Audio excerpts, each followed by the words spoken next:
And it's talking about, and see, everything that we do up there, you've got to really to position yourself for arbitration. And that's what we're doing.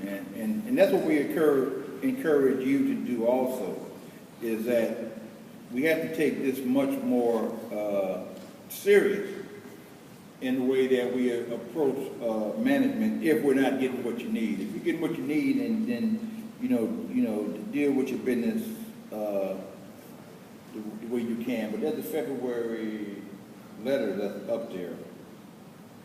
It's page 17, your handbook.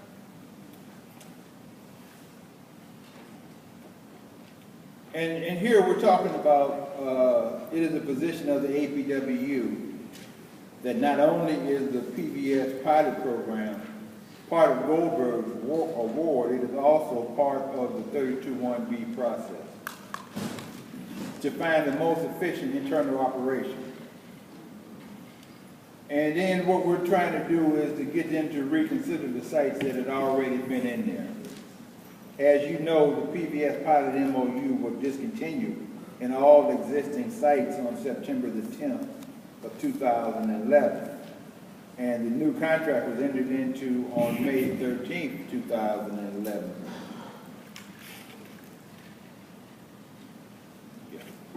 Hey, Chris, we've got some material up there. Thank you. No, you're up here.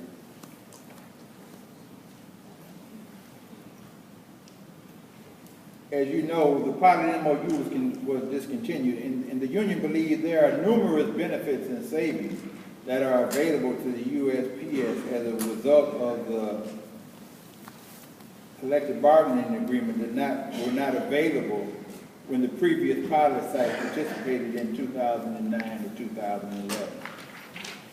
The union views the Postal Service decision not to revisit any sites that have been previously placed into the pilot MOU as a missed opportunity to consider the best internal practices. Now, what the Postal Service was talking about also in their communication was when we did an agreement in Tacoma, Washington, as a result of the mode conversion that the Postal Service did in Tacoma.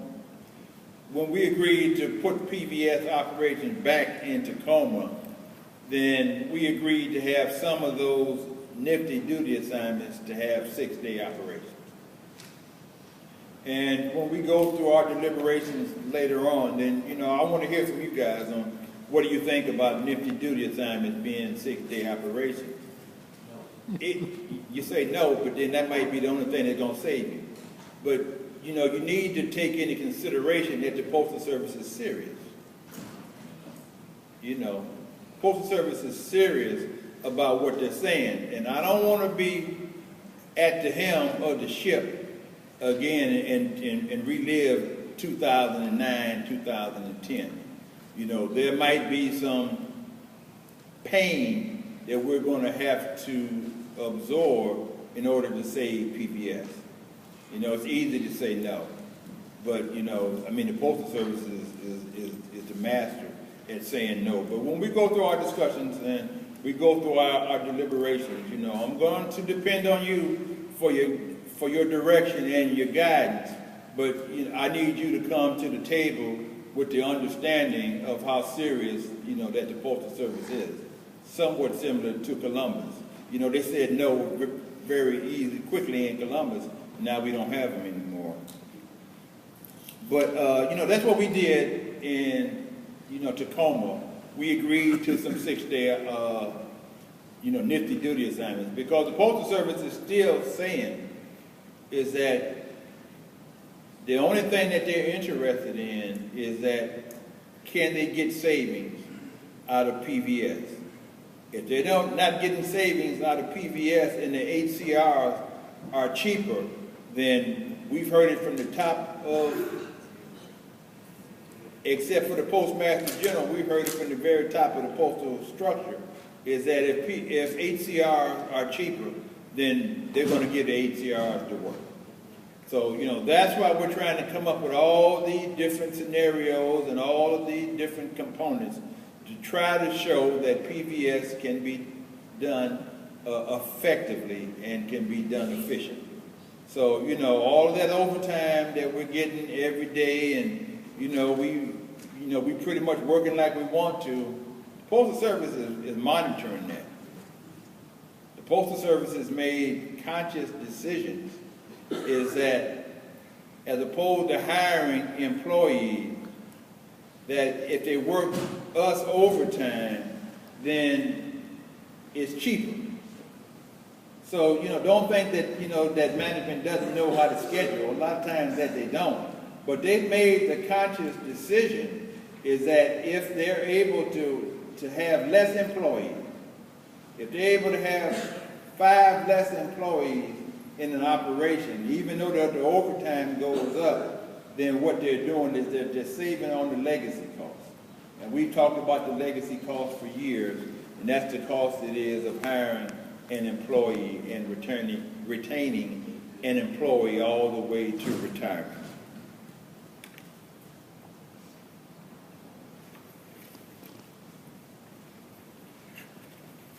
Our first site for the PVS pilot MOU has been identified as Central Mass. Now, Central Mass has been a very interesting selection for the Postal Service. Central Mass is one of the most efficient operations in the entire PVS operations. And you're not going to believe this, but I ain't that smart. I can't make this up. They said that Central Mass had 10 minutes of standby time in all of their operations. And that's the one that the Postal Service want to go after first. They had the most effective operation, I know, in the Northeast region, but they said pretty much in the country. Now, when one of the big bosses was out of one of the meetings, Fred Brill let it slip that PVS even comes in cheaper in Central Mass as far as doing a cost comparison. So we always had that in the back of our mind, though, but we've been going back and forth on Central Mass, and that's the first one that they want to put in to the pilot program. They've identified Jacksonville, Florida, also, and Buffalo, New York, as the other site that they want to go to next as the pilot program. But we've been going back and forth with Central Mass for a few months now. And we've been disagreeing with the Postal Service and disagreeing with their numbers. We've got an MVS Jobs Committee, and we're starting to utilize the Jobs Committee members to help us in these type of local analysis. So what the Postal Service gave us on Central Mass, and this was, pretty much what the Memorandum of Understanding analysis is. This is what the business rules were.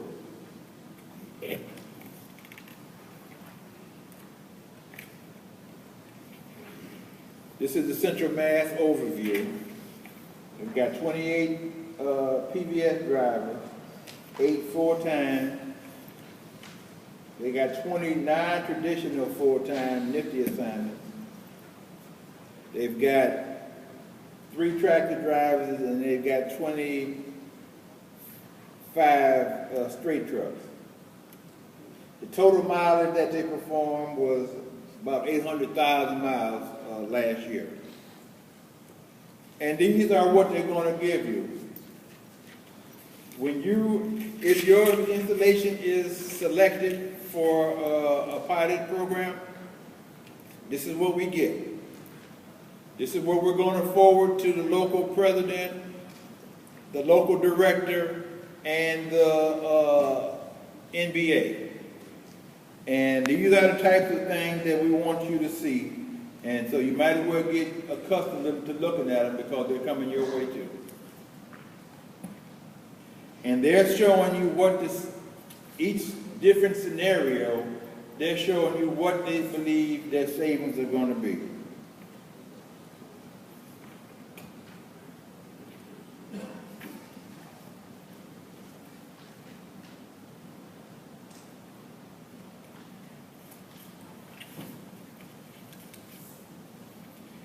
even if you look at it where it says Central Mass MOU summary, while the total number of overtime hours increases, the USPS achieves savings from reduced routes and the potential to effectively manage complement staffing.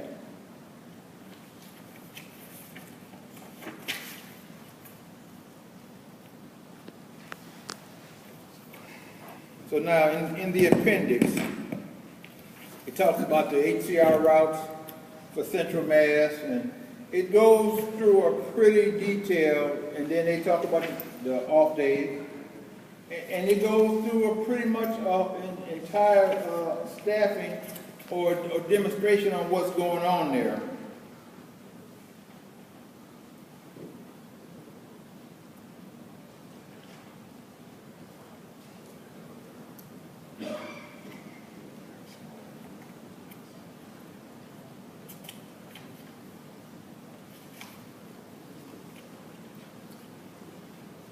So, you kind of familiarize yourself with what this is because these are the challenges that we are experiencing with the pilot program. And this is only the first one, and they told us that they've got a lot more coming. And we're going through the growing pains and the going back and forth on trying to come up with a formula that the union is acceptable with. And what the Postal Service wants to do is just, put it in place and then see what happens for 6 months. And, we're going to have to demand that it's going to be a reasonable type of attempt to try to show these efficiencies and these savings. Also, we've got some letters and some stuff in here, and I'm way over halfway done, so if you guys bear with us for a little bit more, we can get through this stuff relatively soon. We're talking about the split test. We had a scenario where that the Postal Service had removed an employee that had tested positive for the second time. And the employee was on the last chance, they tested positive, and what the employee had in his favor was that when he requested the confirmation or the split test, is that management did not conduct it. That was pretty much the only thing that saved this employee, is that management did not conduct a timely confirmation test. They waited to almost a year later when they knew that the case was scheduled for arbitration. And I'm not going to take Merle's thunder because Merle, it might be something that you want to talk about when you go through. But it was very important that we had got some type of understanding from the Postal Service on what happens when an employee requests a split and the split is either lost or not performed.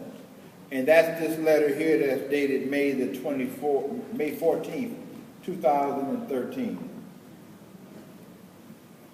And the response is,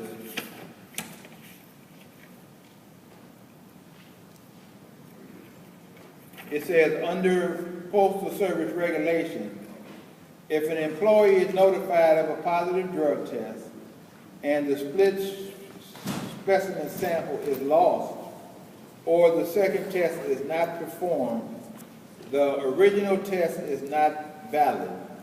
The employee has to be retested and the split specimen retaken. So, if that happens, if the employee requests, that's why we always have advised that you request the split. Even if you know you're hot at the 4th of July, is that you need to ask for the split to be performed. I got a brother from Detroit back there. I used to tell them to drink bleach before they had to go take the test. We're still not advocating the use of drugs and alcohol when we're performing our duties, though. But we've got our obligation is to defend these members, and we want to still to make sure that we're doing it appropriately. PSD salary exception. You know, there's been a lot that has occurred about the PSE salary exceptions, and we've had a lot. We had the PSE salary exception arbitration decision, but the only salary exception that has been concurred by headquarters will be a copy of a memorandum of understanding that you'll see as they pull up in a minute. But let me tell you how the process goes. Yeah, let's go to the first day before that, that's fine. When the Postal Service makes a salary exception request, then we've gone through this process enough so that there are certain things that we request. We request to know what district it is. We request to know what positions it is. We request to know what the salary exception request is going to be. We want to know what the Postal Service's attempt to hire has been. We want to know what the area wage is for drivers doing this somewhat similar work in that area has been. So we want to make sure that we're not just granting this request without any type of verification from the Postal Service. Once we get this information, then what we do is we forward it to the local president and the local director. And on top of this, we also ask you, are there any residual vacancies there? We ask you, are there any PSE salary exceptions already in that installation that has been granted and management didn't do it properly? What we're finding out is that there's been a lot of salary exceptions that have been granted throughout this country and that had not been concurred to by the national union. And so that's what we're sending you this information. We're asking you to verify it. If that is a salary exception in your installation, have you filed a grievance on it? Have you filed a grievance on the residual vacancies that you have in your installation? So, you know, we're asking you a all series of stuff. And then we're also asking you, do you have any other reason why we should not grant this salary exception? We're asking you, do you have any residual vacancies or do you have any PSEs that are working in the VMF? Because what they normally do is they'll only send us where they believe that the PSEs are working, and that's transportation. So we're finding out that they've got also working in the VMF, and they're not including that in the complement count. So what we're asking you is that there is any other reason that you can see that we should not grant this exception. Now, on the flip side of that coin, thus far I have not granted an exception because, as always, management always holds the fact over is we can't hire any drivers, we're going to have to contract it out. So, but we're making them go through and do due diligence, but also we don't want it to the fact that we're going to say that we're going to cut off our nose to spite our face. Our main concern is that we don't want the PSE's salary to be so high is that it's going to take away the benefit that we negotiated in 2010 to get that lower wage so that it makes us more competitive when we do our cost comparison. That's our biggest concern. We wish that every employee, PSE, full-time career could get $100 an hour. But what we're saying is that that benefit that we negotiated for, if we get the PSE salary too high, then we'll lose that advantage that we negotiated for. But this is just some of the information. Ashley's got a copy up there now of an actual salary exception. And these are the only legitimate salary exceptions that there are. And it says here, this is for the greater South Carolina district. The parties agreed to allow the hiring of 6 MVS TTO PSEs at $18 an hour. Any PSE salary exceptions in the greater South Carolina district which exceed the agreed upon 6 PSE TTOs will require concurrence by the APWU at the national level.